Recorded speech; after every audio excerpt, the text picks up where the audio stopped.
ఎక్కువ దూరం లేదు చేవెళ్లలో తొందరలోనే ఎమ్మెల్యే ఎన్నిక కూడా మళ్ళా కాబోతున్నది ఉప ఎన్నిక కాబోతున్నది మీరు గెలిపించిన ఎమ్మెల్యే మీరు కేసీఆర్ కే ఓటేసి గెలిపించిర్రు కానీ ఆ ఎమ్మెల్యే ఏందో గాని రేవంత్ రెడ్డి సంకలది వచ్చిండు ఇప్పుడు రేవంత్ రెడ్డి గారు సంకలది వచ్చిండు ఎందుకు పోయినవాయా అంటే అభివృద్ధి కోసం పోయినా అంటుండు ఎవల అభివృద్ధి కోసం పోయినావు నువ్వు ఏం అభివృద్ధి చేసినావు ఈ సంవత్సరంలో రైతు బంధు ఇచ్చినవా లేకపోతే ఆడబిడ్డలకు నెలకు 2500 ఇచ్చినవా తులం బంగారం ఇచ్చినవా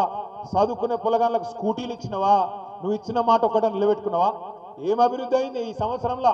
ఉన్నది వీకింది కాబట్టి నేను అంటున్నా రేపు ఎలక్షన్ వస్తుంది ఎలక్షన్ వచ్చినప్పుడు చేవెళ్ళ మాత్రమే కాదు రాష్ట్రంలో 10 మంది ఎమ్మెల్యేలు ఎవరైతే పార్టీ మారినరో 2025 సంవత్సరంలోనే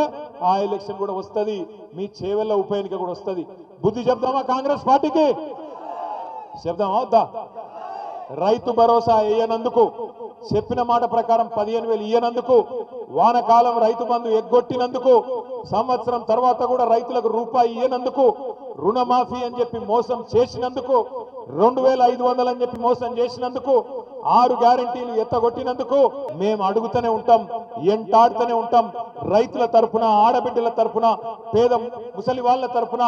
కొట్లాడుతూనే ఉంటాం